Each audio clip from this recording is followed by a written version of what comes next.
û Baku ji bo avakirina pirêkê bejayî hewlên xwe zêde dikin ku bi navê Korîdora Zengezûrê tê zanîn. Ev korîdor wê di navbera Azerbaycan û herêma Xweserya Naxçewanê de be. Ermenistan dijî korîdora li ser axa xwe ye. Lê ji ber ku hevbendawêya stratejîk İran piştî paşketinên li Sûriye û Lubnanê niha lawaz bûye, Azerbaycan û Tirkiye wê mîna firsendê dibînin. Sedema ku Ermenistan dijî avakirina korîdora Zengezûrê derdikeve tenê ji ber soza parastina leşkeriya Îranê ye. Lê İran dibin zexta herî zêde ya rêveberiya Trump de ye.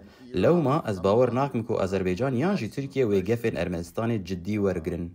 İran jî bütündî dijî korîdora bi 40 kilometreyan ya pêşniyar kiriye. Ji ber ku eweriyek girîn ku ji bo bê bandorkirina toleyan bikartîne qut bike. Lê şîrovekar dibêjin paşveçûnên herêmî yên Îranê û xeteriya zêdebûna zexta ji Washingtonê neçar kiriye ku Tehran li herêmê li dostan bigere. Making projection for the future. Di pêşbîniyekê ser siberojê de ger korîdora Zengezûrê were vekirin, ew ji bo Îranê baş be û têkiliyên Tehranê, Enkere û Bakûrê jî baştir û nêzîktir bin.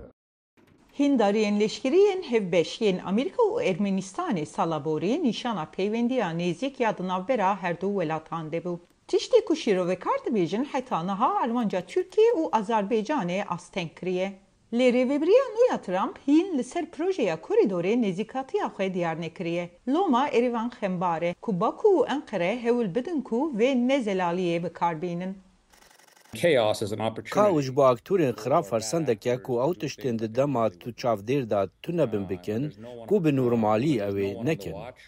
Di 2023 de artêşa Azerbaycanê bi piştgiriya Tirkiye li herêma Nagorno-Karabağ ya Nakokbar hêzên ku Ermenistanê piştgirî dikir têk bir. Tirkiye wê ji korîdora Zengezûrê di warê aborî de sûdê werbigire. Lê ger di şûnê de giraniyê bide destpêkirina danûstandinên aştiyê yên Azerbaycan û Ermenistanê ew ê bikaribe ji Washingtonê bêtir xezencên dîplomatîk bi dest bixe.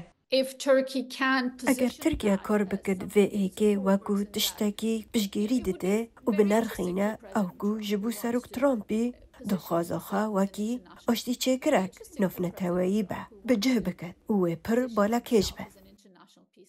Serokê Tirkiye Recep Tayyip Erdogan dixwaze ku bi Serokê Amerîkayê Donald Trump re têkiliyên nêz ava bike. Lê di heman demê de Erdogan bi biryarê ku piştgiriya heftayê xwe Azerbaycanê İlham Aliyev bidomîne. Ji bo armanca hevpar ya her du serokan ku ew welatên xwe di navbera Awropa û Çînê de bikin pireke bejayî. Ji bo raporta Dorian Jones, Özlem Yasak, Dengê Amerika.